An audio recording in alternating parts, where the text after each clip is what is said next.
Oh, man. Well, what did you think? No, you first. Okay. Well, it was fucking long. It was long. Was this one I didn't long? notice it was that long, though. Was it longer than the first one? I think it was about the same length. No, bit The longer. first one was do I have my phone somewhere? The first one was 2.5, I think 2:35. This was about 2:40. Okay, because that kind of goes back to it feels like this movie could have ended 5 or 6 times. It's not that I wanted it to, but, you finally made it south and you're drinking from this water. Mm-hmm. Now it's time to... Oh, you finally got the people behind you. Yeah, and you finally got the people behind you. Because Oh, you finally committed to the prophecy. Yeah, his character arc was, at least the way that the movie seemed to set it up at the beginning with, Johnny? Zendaya? Chani with the C, okay. Yeah.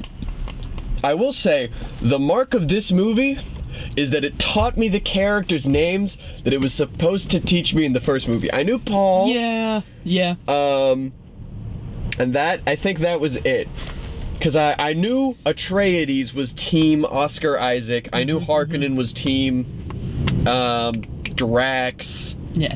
And Goo Guy. Skarsgård. But I didn't know anyone's name, and now I do know names. And to me, I think that makes it seems like a better movie, or at least a more coherent, comprehensible story. And Okay. I cannot tell you another story about that, or another movie I've seen about a guy being like, oh, I have to go fulfill a prophecy and become Space Jesus. So that I can amass a giant army of devout followers and commit genocide across multiple planets. So they're willing to die for me. I don't think, does he get that far in this? The holy war that they mentioned? Yeah. It's called the Jihad in the books. That's a little on the nose, Frank. Well, he was writing this in like the 80s and 70s. But yeah, and like, no, it's a holy war. We learn later in the other books that like, he sterilized, conservative estimate according to him, at least 80 planets and 89 something billion lives were lost in this holy war. But at least, like million people didn't die in the desert in the south. That's what he was worried about.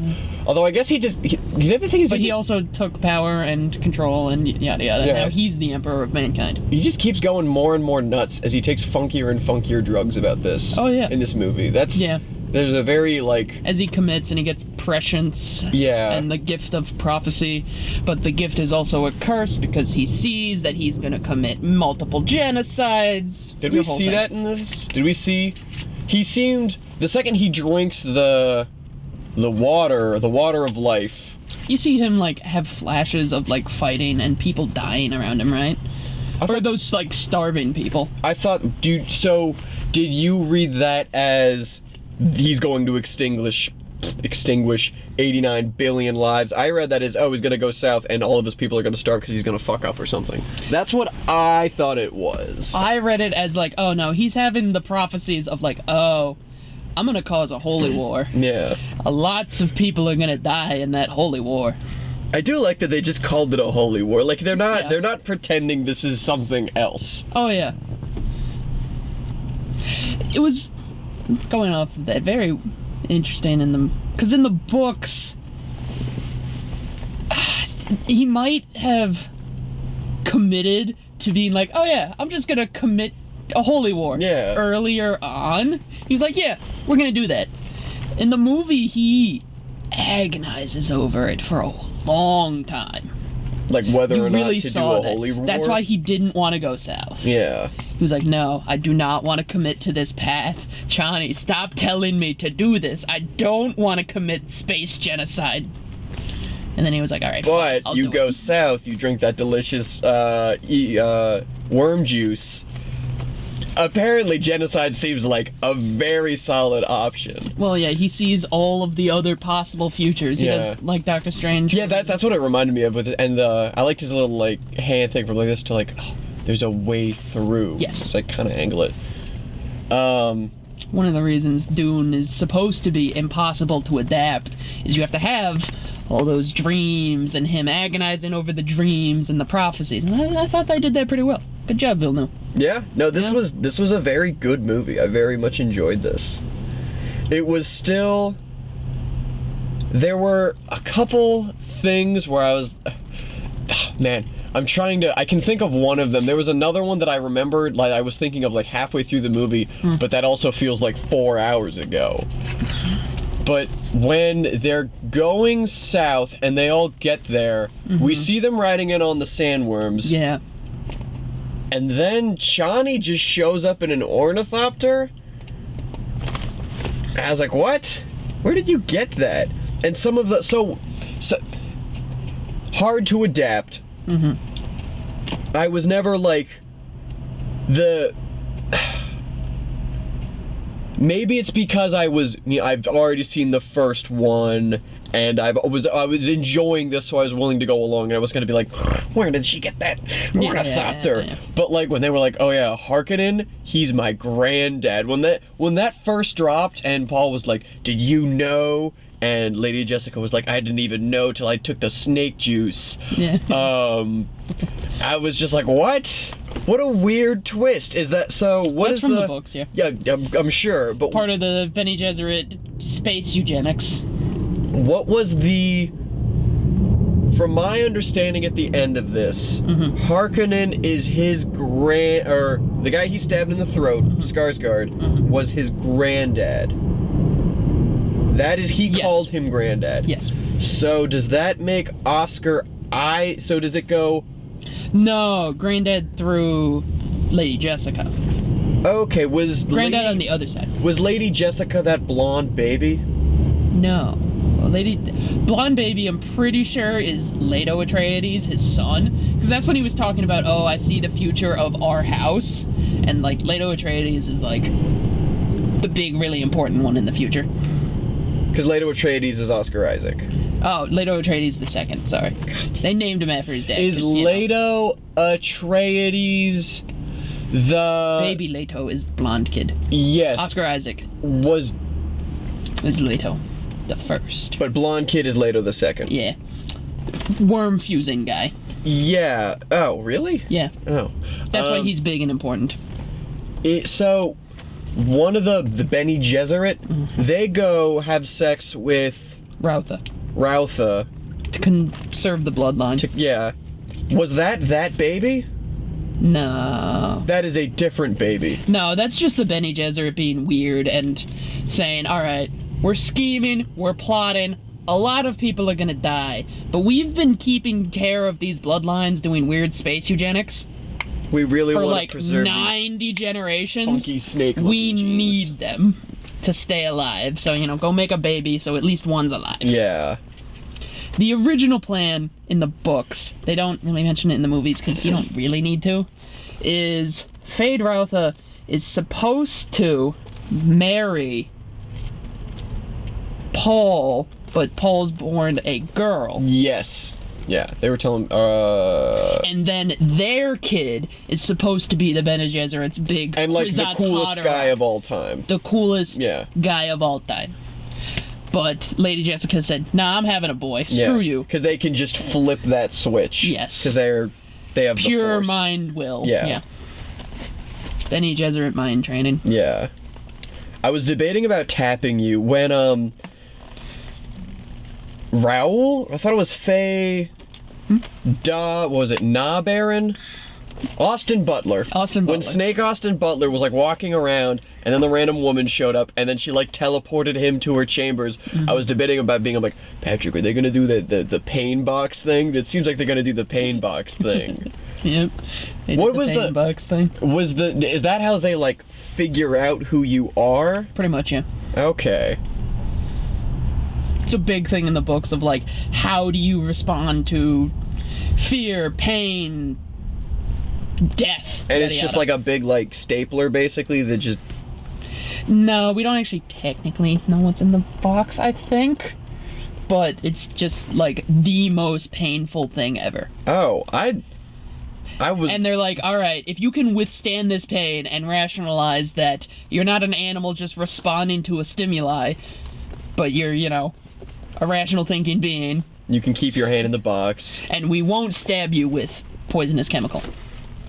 They would stab you if the poisonous chemical if you did take it out. Oh, nutty. I thought... Yeah. So, threat of death, imminent Yeah. pain, rationalization, and they get to see how you crack under pressure. Yeah. So the Bene Gesserit are like, yeah, this is a good technique. This works.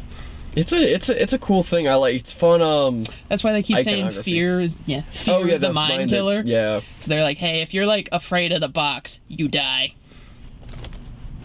I thought it was much. I thought it was straight up like a giant spike that just went through your hand and you couldn't take your hand out. Well, it could be, I guess. Yeah. We don't really. know what's That's in the what it is in box. my mind, and everyone's like, let me out. From what I remember, is it's just in the books. It's literally just a black box. Yeah. You don't know. Don't worry Magic. about it. Magic super pain. I loved Lady Jessica in this. She was such a nut. Like, I've got this.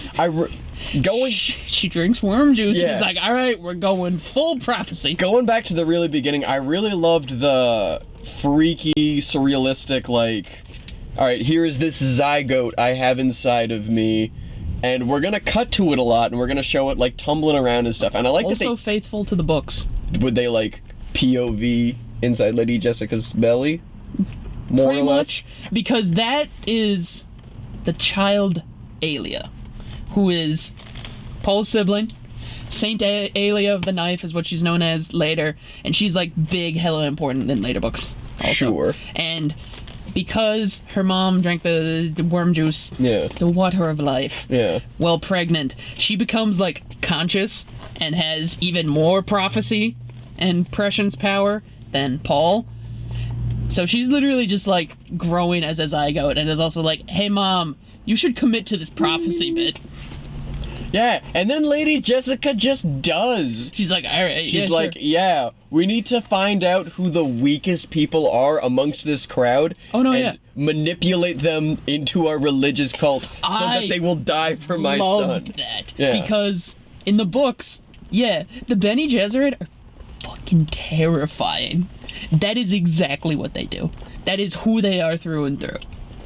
Fake prophecies, single out the weak, give them false hope and promises, control, plan, all of that. Plan within a plan. Yep.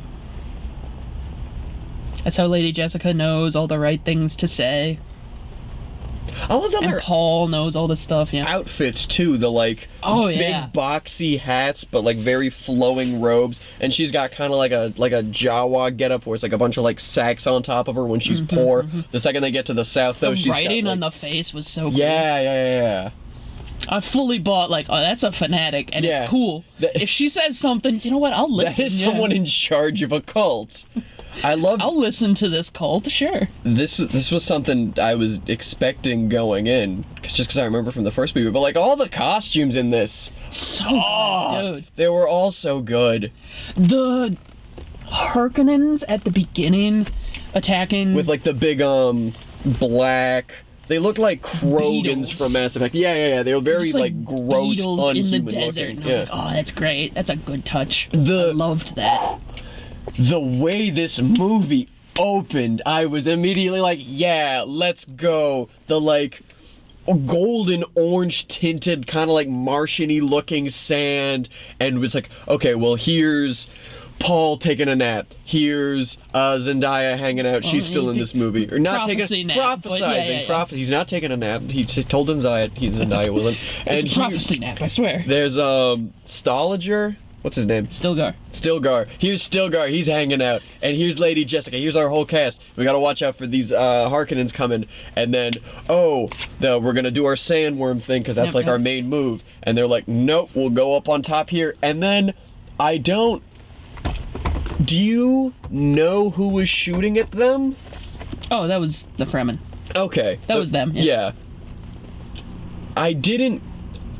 I'm not gonna say I liked that I didn't know who was shooting at them, but I did not need to. When they started falling off of the giant rocks, Oh, yeah. I was like, oh, it's probably not great for them.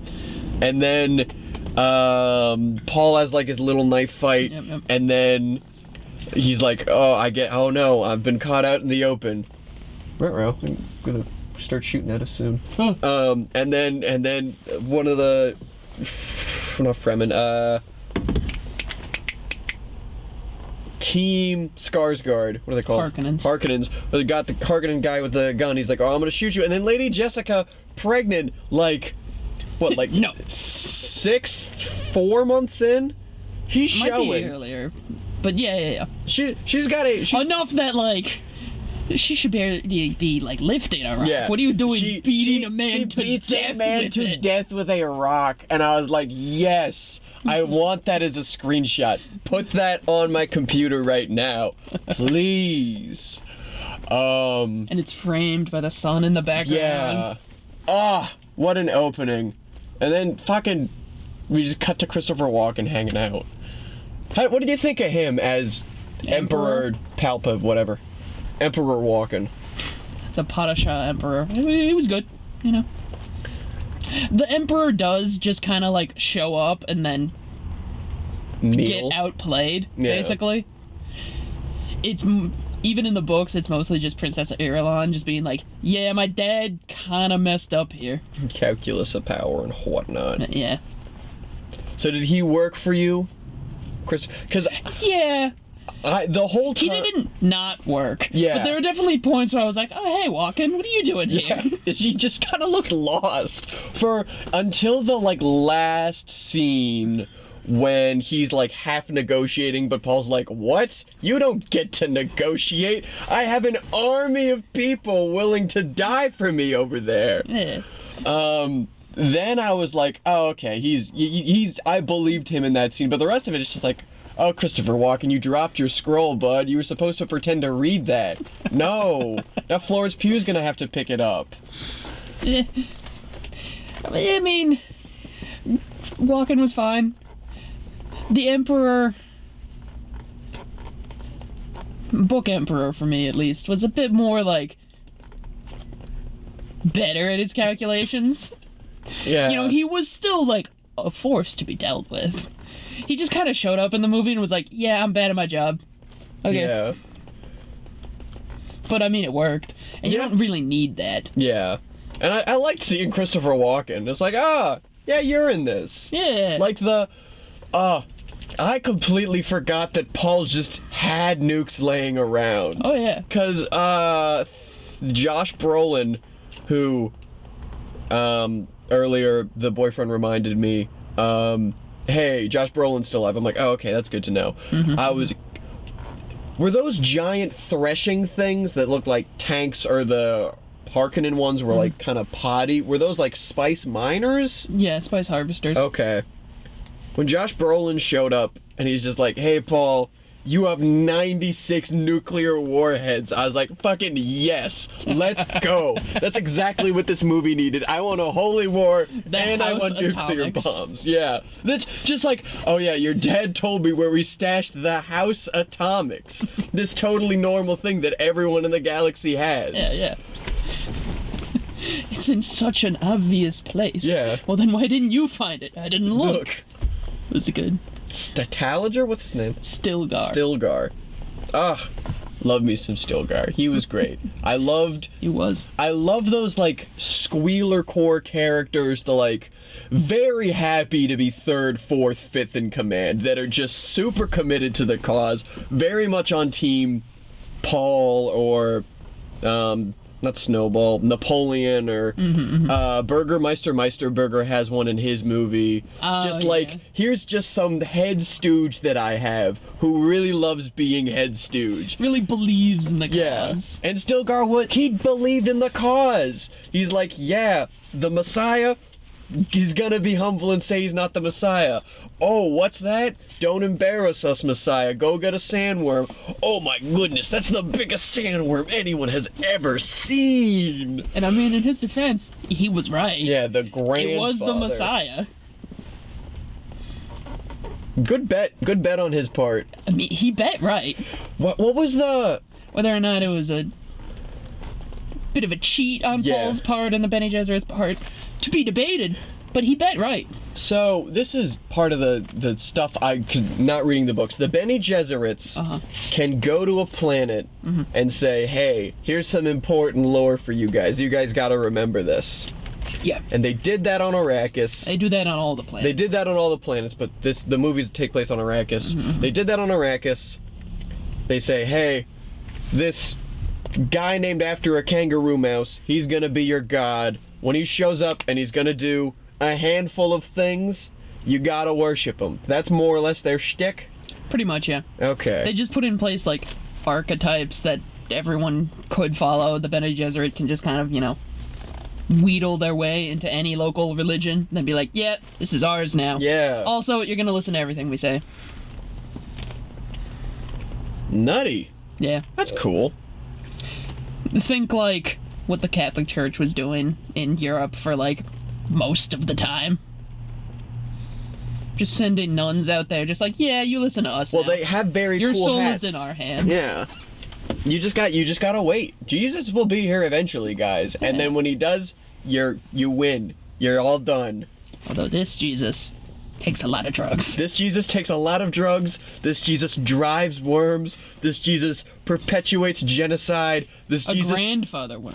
A grandfather worm. This Jesus gets in knife fights with snake people. What else is this? This Jesus has nuclear warheads. Oh, yeah. And becomes emperor. Not yet, though, right?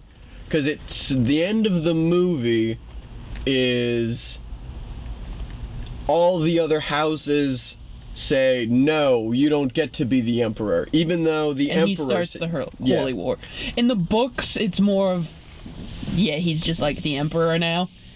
And because the books have this thing where they're kind of written from the future.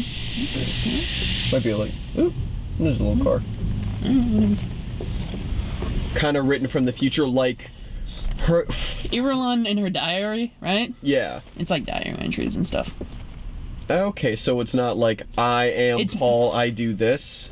It's like on the 8th day of Somerset, Paul did and this. And then Paul became emperor, and the Holy War was grand, and we killed so many people. It was a fun time. Space Jesus is great. So there's a part at the end where it's like, and then Paul was emperor. The end. So we're definitely getting a third movie, right? Because if the end of book 2 is Paul then became the emperor and everything was great unless you weren't Paul, the end.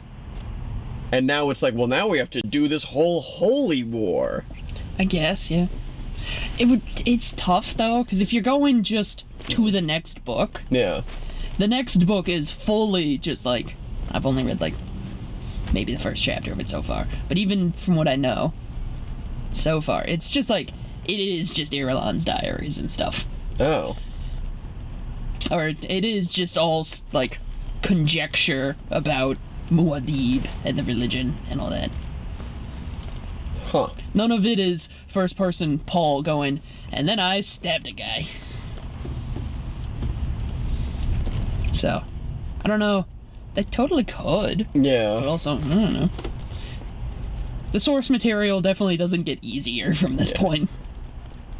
At this, when we walked out of Dune, I was not excited for a Dune 2. I am now excited for a Dune 3 if they'd be willing to make one. Like, let me see this holy war. Let me see Paul take more drugs and shout at more people. Let me see funnier hats on the Bene Gesserit. Give Josh Brolin something to do. He was fine. Show me Christopher Walken maybe twice. Yeah. They don't have the, like, holy war in the books. Oh, it's just, and then the holy war happened in the end? The holy war happened and it caused all these things, yeah. Okay. So does it get harder to adapt the source material, you think, from here on? I know you haven't... Okay. Yeah. I'd say so. Because I know... Everything I know points, yeah. But they set up Leopold too, who Leto the Second turns into a worm over the course of 1,000 years and doesn't just become he becomes Christ, like God Emperor. He becomes God. Yeah.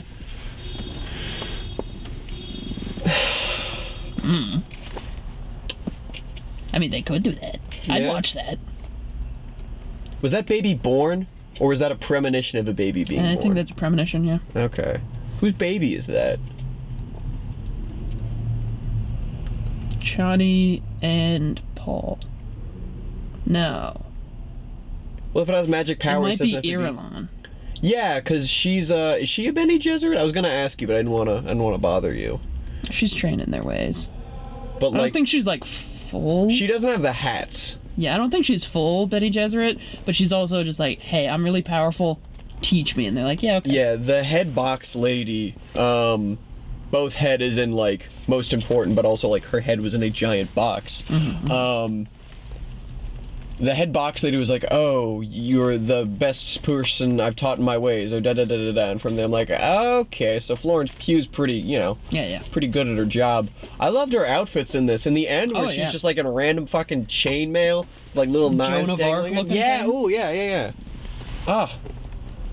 Oh, the set design, the costuming. It's all very like technically, it's a very good movie. Only for like 250 mil too. It's $250 million. That is small compared to most movie budgets. Yeah. And it is. If this is cheaper than insert random garbage movie that we saw, like what do you think the budget for Wonder Woman 1984 was? Like that movie looked like ass. That's a good. And are those comparable? Let's find out. You want to look up Dune 2 budget. Okay, I'll look up 1984.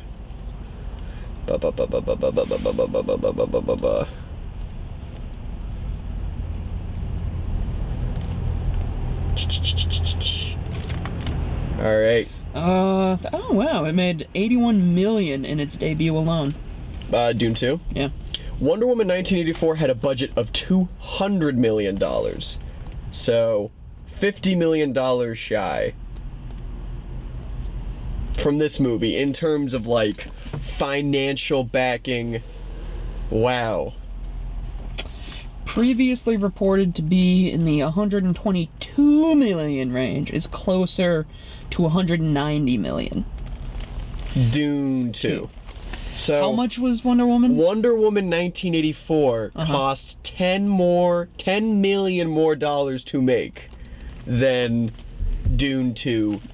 Technical Marvel. Yeah. What? And the other thing is like it's not actors. You like who is in Wonder Woman 1984? You had Gal Gadot, Chris Pine, Pedro Pascal. Pascal. In this, He's at least 10 mil. you have Timothée Chalamet, Zendaya, Josh Brolin, Javier Bardem. Christopher Walken, Florence Pugh. Is Lady Jessica someone big? I think she got. She is, yeah. I forget completely, but she's been in stuff.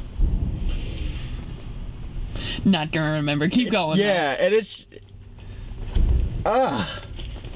Where did the money go for Wonder Woman 1984? God, our hatred of that movie will never end. Well, it just sucks. was It's so just a bad. bad movie. It was so bad. And it was 10 million more? 10 million. It cost 10 million. 10. God, I'm fucking. It really is 2 in the God, morning. that Actually, invisible jet it's gotta be budget 3 in the morning. really. Yeah. That the Really Aaron put him over the top. whoever they paid the Aaron Wind guy, whoever wrote that line, $40 million. That's part of the budget. But I just don't. This movie looked so good. Yeah. It was very loud, but maybe that's also an IMAX thing. Also This I mean, if you watch this at home, I don't think it's gonna look as good to have that sort of like.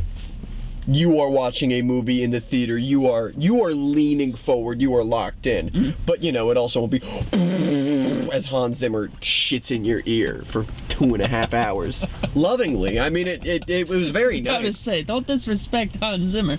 But it was loud. It was a loud movie. You debated about you thought that you wanted to bring earplugs. Like that would have been nice. Yeah, but I'm old. And Hans Zimmer is great. But yeah, it was very It was loud. very loud. It was a very loud movie. A lot of explosions. Yeah.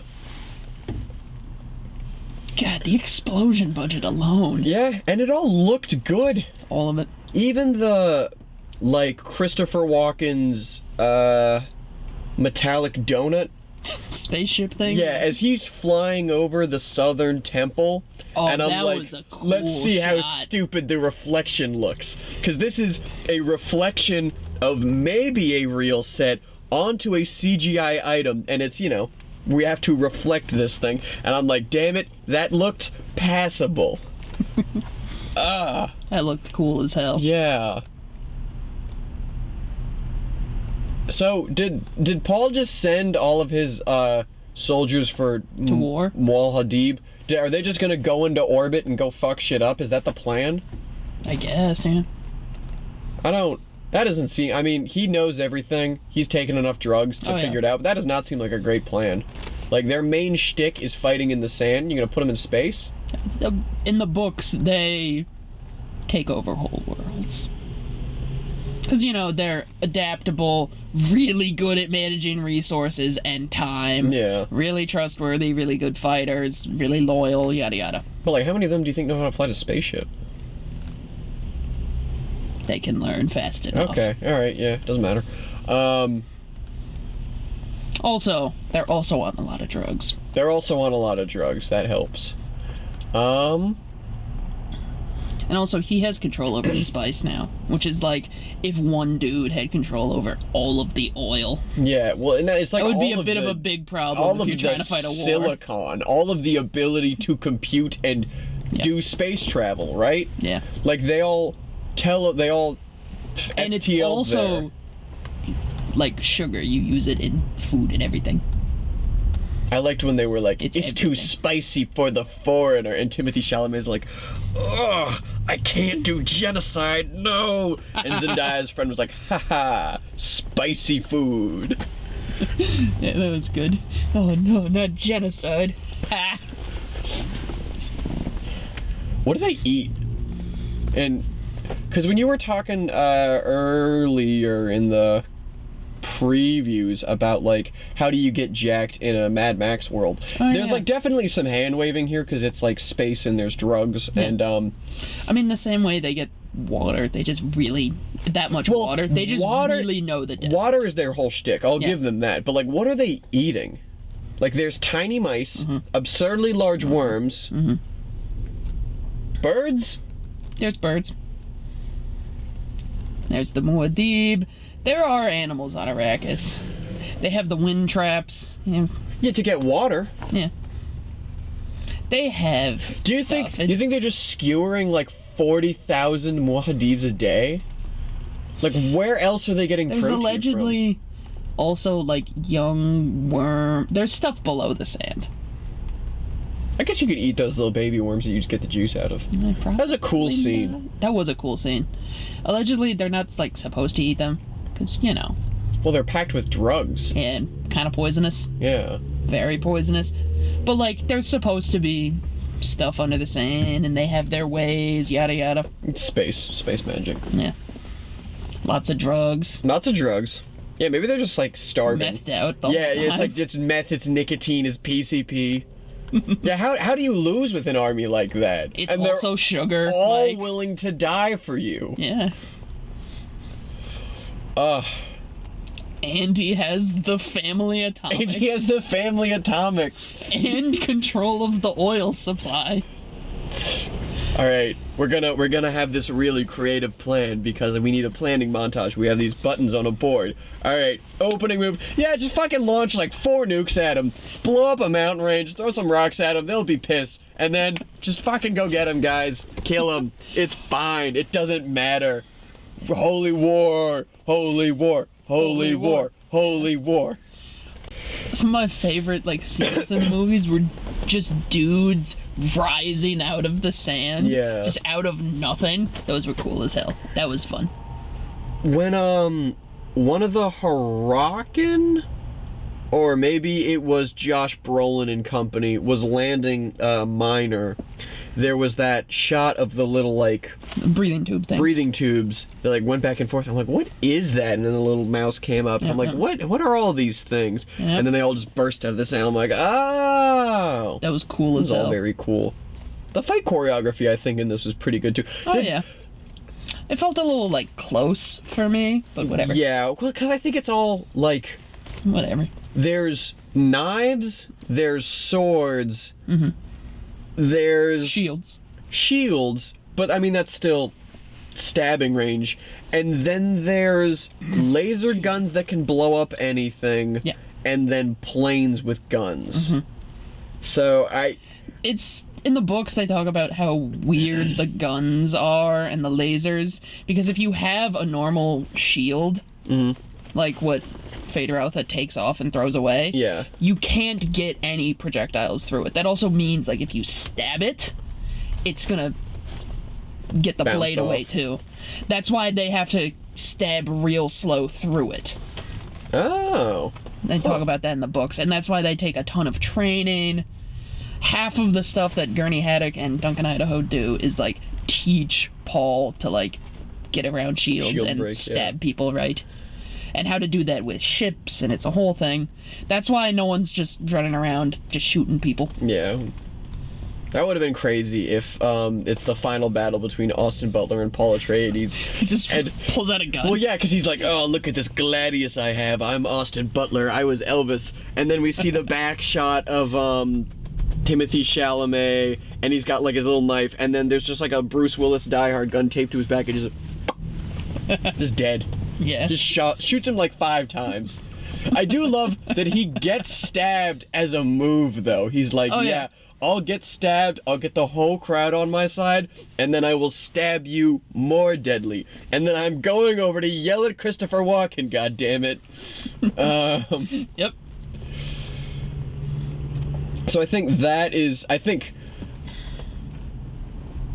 maybe that's why the fight choreography is also tight, is because it has to be also stabby focused. I did like, right before the last knife fight, the kind of like very flat, very stage-like posing of Paul being like, wah-ha, and Austin Butler standing there looking weird.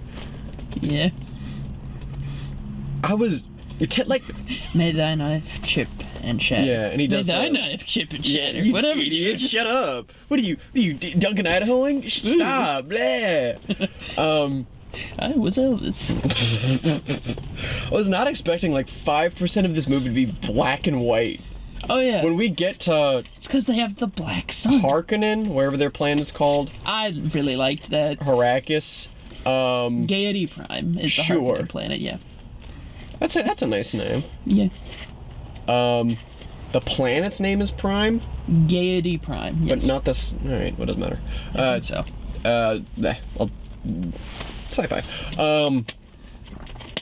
And then the movie is just black and white for like 10 minutes. Yeah. And then you get the shots of like they're in the fake lighting which has the colors and they go out. That looked cool as hell. Yeah, when you see Skarsgård go in his little wheelchair. Yeah. Why was he attached to the breathing tubes because Oscar Isaac spat poison at him in the last movie? Is that why he's also in the goo, or does he just like the goo? He just likes the goo.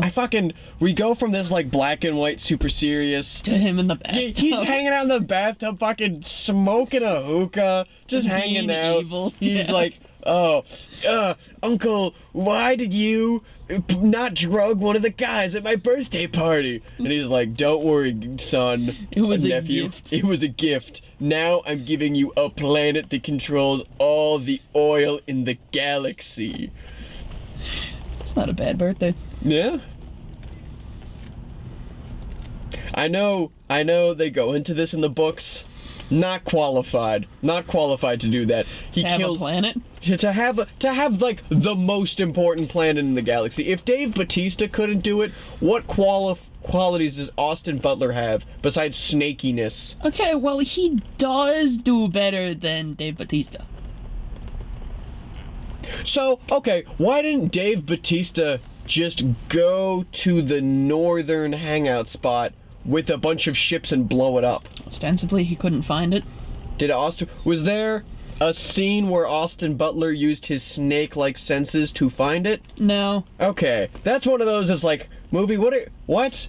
You skipped a scene here where Austin Butler gets some goggles and goes, nah, I found them, heh. Yeah, it makes Austin Butler look better. It makes Dave Bautista look worse. but it's also, in the moment, I was like, what? Why don't you open with that? Meh.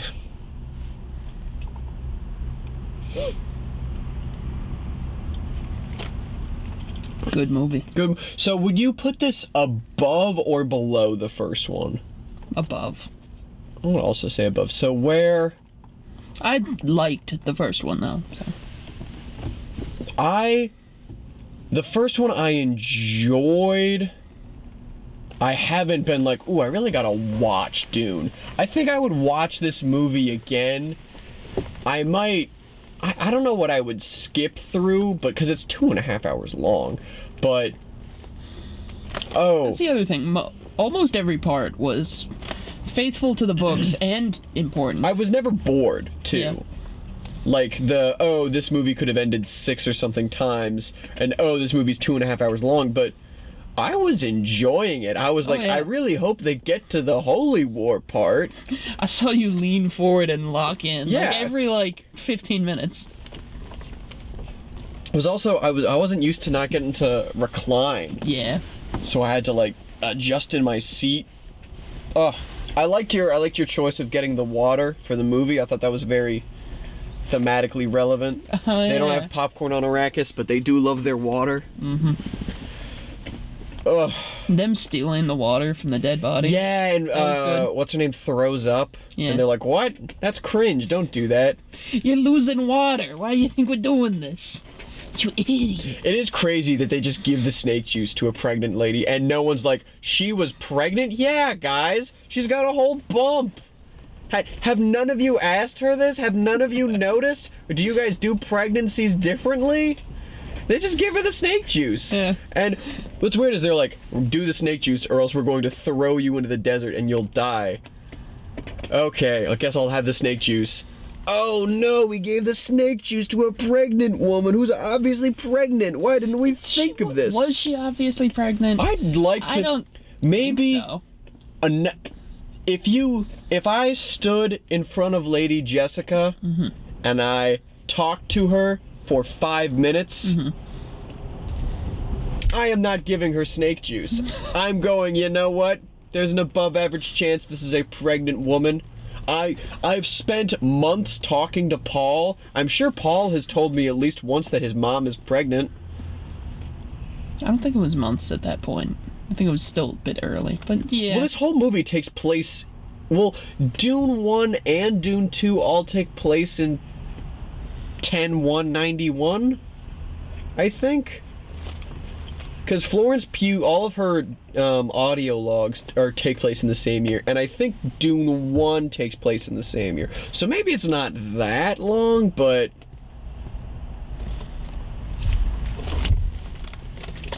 I like that Lady Jessica got to ride in her own little, hut on the same... Yeah. Yeah. It was very nice. That was cool. Good for them. Good for her. Girl bossing her way onto the second in command of a religious cult. Yeah.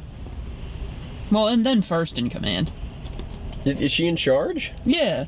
The Reverend Mother, when they were... Yeah, they had their little back and forth. You picked the wrong side. You and she was fucking like, idiot. You think there are sides? And then she says, Reverend Mother. Yeah. Like, alright, you win that one. Do you think she has more political sway than Paul? No. Yeah, would even the fanciest apostle be able to say no to Jesus? No, but if he's Jesus, that's like Mother Mary. That's second. Literally, yeah. You know what scene I did like? I liked after Paul drinks the snake juice and he shows up to the big meeting and the guy's like, oh, you can't stand and talk here. You need to kill, fucking, what's his name again? Stilgar. I keep saying it wrong. I love Stilgar. Big fan. Not gonna remember that name. Very much. I'm gonna say it wrong every time. He's gotta kill Stilgar. And Stilgar's like, yeah, dude, you gotta kill me right now. And Paul's like, what? No. This is all stupid. I'm changing all the rules. I am your god. What? I'm gonna yell at you. Someone's gonna tell me not to do something. I will use my Jedi powers on them and go, ah. Then the whole movie's gonna shake. Yep. That was good. What else was really good in this?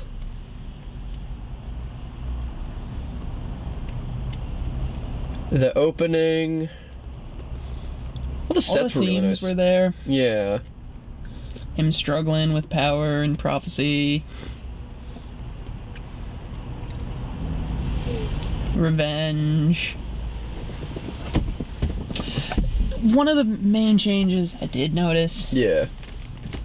is he doesn't really betray Chani in the books. It's just like, hey, you get to come with, and everyone around us is gonna know that this marriage to Irulan is just for political purposes, and you're like the real one, and everyone just goes along with that in the books. In this one, it's definitely like, yeah, you screwed Chani over and betrayed her, which I guess would make more sense for the movie because they were going for the angle of like Paul is kind of evil at the end of the day and Yeah. takes advantage of the Fremen, and Chani sees that and is right about it. So that works. Because you can't... He thinks that a lot in the books. He's like, yo, I'm kind of a bad guy, and I'm going to commit genocide with these people and lie to them a lot. Maybe I shouldn't do that. And if you want a clear example in a movie of like, oh, he's kind of a bad guy, it's, you know, betraying the person he loves. Yeah. So that works. Well, it's... I don't know if it's that... I didn't read it as that cut and dry in this. I think Well, yeah, but... the main proponent of that argument is like the everyone else is kneeling. All right, here's the new emperor, here's the empress, and then they both just kind of stare at Zendaya and they're like, "What are you doing? You have to kneel too." And she's like, "I'm out. I'm done. I'm leaving this. Fuck this." Prophecy is how they control Yeah. us. That whole thing. That's okay. Yeah. All right, Dune 2. Yeah, right? Sure, yeah, interesting. A bit of a change from the books, but same themes, and it all worked, and it was just as good. Not mad about it. Yeah. Carry on. But I guess I kind of thought that it would be like all right, here's Florence Pugh, who I'll have to do like celebrity appearances with on the red carpet, but Zendaya, you and me are hanging out. We're gonna go ride worms and be on top of each other and maybe have sex, and our noses will be real close. So we read it as sex and very intimate. Yeah. But Of course. Movie language and all that. yeah. And because he says, I will be with you until I stop breathing or something like that. Like, I will love you until I stop breathing, yeah. I will love. So maybe it's like oh. I will always love you despite that I have to get married to this Yeah. other person, yeah. Womp womp. Sorry. Yeah. Go ride some worms. Oh no, I have to be polygamous. Too Oh, bad. Dang it. I have to marry the space princess. Can you believe this? Just Damn it. my luck. All the cult leaders, Yeah. every time.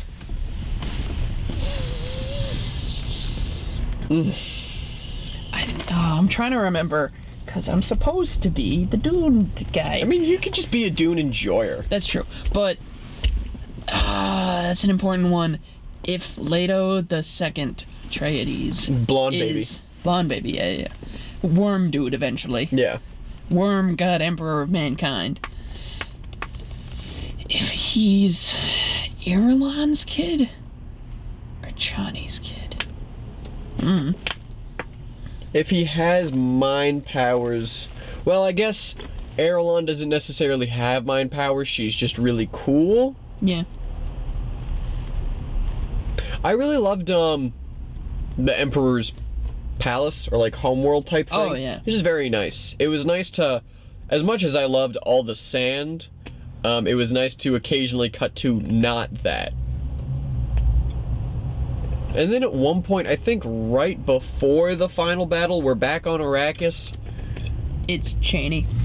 It's Chihani and Paul's kid. Yeah. Is Leopold II. Or Leto the II. Second. Wait, so if she hasn't given birth to that kid, this might be somewhere where the movie differs. Because I guess it's a premonition, so who cares? Do whatever you want. But we see Harkonnen looking at this baby, blonde baby, who you think is Leo II. But Zendaya hasn't had any kids. Avalon hasn't had any kids. And King Skarsgård Harkonnen is dead. So, I don't think you can take that literally. Right? Yeah. I don't know. Blonde baby, hanging out. Yeah. God Emperor, the Divided God, the Tyrant. He's got so many names. So how does he hangs out with worms for 1,000 years, and then does he become a worm? Does he become worm-sized? Does he become a worm but with arms and hair?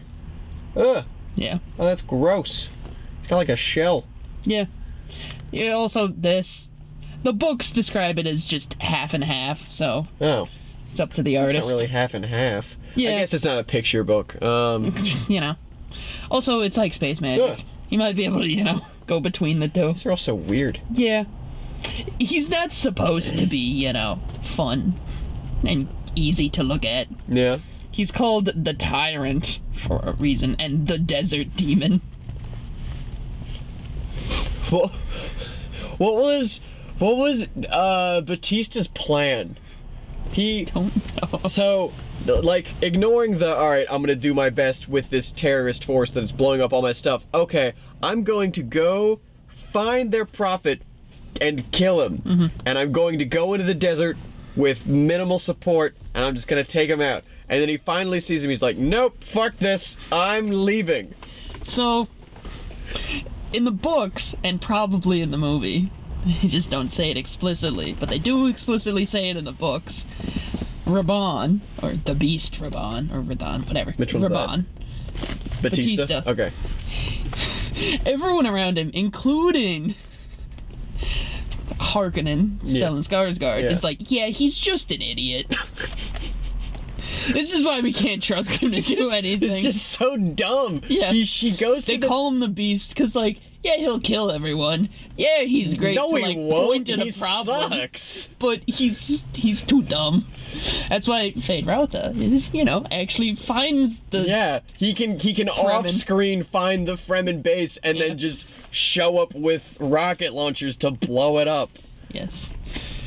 So in the books, they're like, yeah, he's just too dumb. And I guess in the movies, they're like, yeah, he's just too dumb and bad at his job.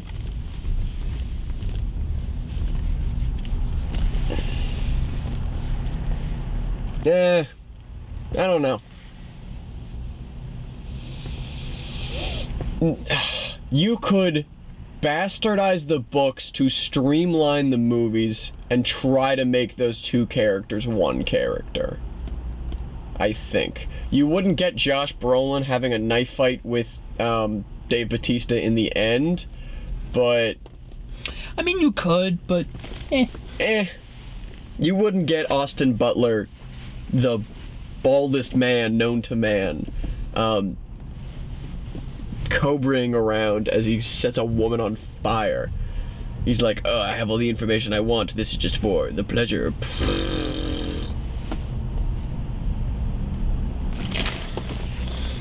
Yeah. I need to read more of the books. Because they get real weird. Yeah. If you have a half-man, half-worm god who's a big jerk, the Desert Demon, it sounds real weird. Yeah. Oh, and the Bene Gesserit get worse. How do they get worse? Well, okay, technically it's not them. They have, an even more evil version of them. Oh, but it's like a split off of their cult. Great. That goes off into deep space and you don't hear from them for a very long time. And then they come back and they wear a ton of red and they do a lot more of the using sex to their advantage and stuff. Plan within a plan type stuff. Even more death More and hands sex in cult. boxes. More death and sex cult. Okay. Weird. Yeah. Allegedly that's 2 more books in or 3 more books in, but are the bad guys just robots in the end? In the 5th book when the sun picks it up? No, Heard that they somewhere, already if that's true. had the Butlerian Jihad, which was the hey, robots are bad thing. Okay. Although, no, there might be, because I remember hearing about... I don't know. There might be. Yeah, Okay. there might be another uprising of the machines, but I do know for a fact that in the Dune universe before this, there was an uprising of the machines, and they had a different jihad that was like, hey, no one gets computers anymore. No more machines. We're done with that. But don't ask how we're projecting all these images on screens. Well, no thinking machines. Okay. Projectors are just fine. Yeah. That's why they have the mentats, the really smart Yeah, the dudes. Guys. Yep. We're trained to be human computers. And Paul is also trained as a mentat too, so he's also kind of a human computer thing. It's a whole thing.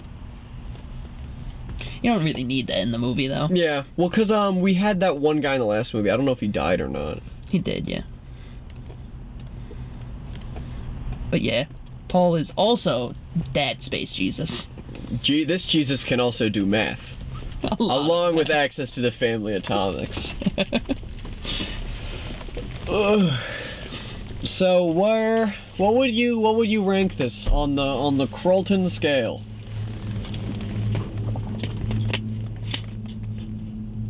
Nine. Yeah, I was thinking 8. It's definitely up there. I would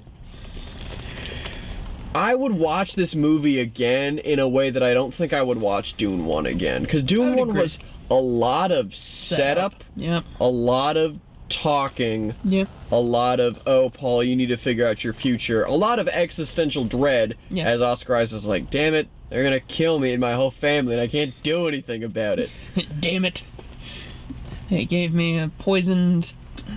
Pill? Yeah, White elephant type thing? white elephant. Well, this that's the one's one. just like, yeah, dude, Paul, you gotta go into the desert, master the desertiness, do drugs, and then do Desert more power. drugs, get desert powers, get an army behind you. Like, he's just... Wasn't there a quote from the first one where Duke Leto Atreides says, like, we have sea power on Caladan, we need desert power on Arrakis. Maybe. Desert That power, sounds Paul. goofy. Oh, I remembered a goofy thing. Desert power. So, or like a thing that I didn't, maybe you can help fill in with the books. Yeah. Stilgar and Paul are hanging out, Yeah. and Stilgar's like, hey, you need to go in the desert. Here's a tent. Don't talk to the demons, the jinn, Yeah. because they'll try to deceive you. And then he does that, and then we cut to him walking around in the sand. I liked how they walked around in the sand. It was very yeah, fun. yeah. And then Zendaya's just up on a hill, and she's like, you suck. And then You're bad at this. he's done with his tent quest. Yeah, the tent quest was more to see, like, can you walk Can you just walk over there? in the desert and not attract the worm? Oh, I thought it was supposed to be like a great journey. Maybe I just misinterpreted it. In the book, it's more just like a ton of like, can he survive in the desert? Can he put on his suit correctly? Can he save water correctly? Can he walk correctly? Yada yada. In the movie, they more or less had a few big progressions instead of the Yeah. book has a ton of small ones. You... He walks right, he becomes one of the fighters and gets a special name. Yeah. And also then he gets to ride Shai Hulud, the big worm. The big worm. And he does it really impressively, and everyone's like, oh my god. This is the coolest guy. Stilgar's like, what? The Messiah? I knew it. No way, guys! Yo, look, it's the Messiah! I told you. And then He's so excited too. Yeah, and then he drinks the snake juice, and then... Does he get the family... I think he gets the family atomics before the snake juice. Yeah. I think so. He's such a broken character. He can see into the future. Yes. Is like a master swordsman. Yes. And also just has access to 96 nuclear warheads. And all of the oil. And all of the universe. oil in the universe that Which is everyone also needs. the universe's only supply of cocaine. Yeah. And if you want to go Spices, anywhere in the oil, universe... cocaine, sugar. Yeah. All of it. Can you imagine just be like some schmuck trader who like goes from planet to planet who needs spice now, and now your like life is totally fucked because the 'Cause there's a one jihad place going on, yeah. And, like, you're probably not gonna get jihaded, I wouldn't think, if you're just a schmuck. Yep. Who knows? But, that spice, you don't have access to that anymore. You need smugglers like, Josh Allegedly, Brolin. there's not many of those schmucks. It's mostly trade between the great houses. Oh. So they're the only ones who have enough money and spice to do it. to do it and pay the guild navigators. Oh. So if you're, what are you, just like a serf, basically, living on a planet? Yeah, pretty much. That blows. Yeah. This is not a fun place Space to live. feudalism. Star Wars, if it hated you. Yeah, this is, I would much rather live in Star Wars, where you can just, I don't know, go bump into some aliens and go hang out, and everyone looks really weird and hang out in bars. Yeah, no droids, but- though. Yeah. No droids in Dune either. Don't worry about it. But does Star Wars have a half worm dude? I don't think so. Star Wars does not have a half-worm dude. Star Wars does not have the family atomics. Yeah. Such a serious, matter-of-fact delivery of that line of like, oh yes, I hid the family atomics in this nondescript cave. Yep. And you didn't find it because you weren't looking for it. Family atomics. Yep. Great movie. Great movie.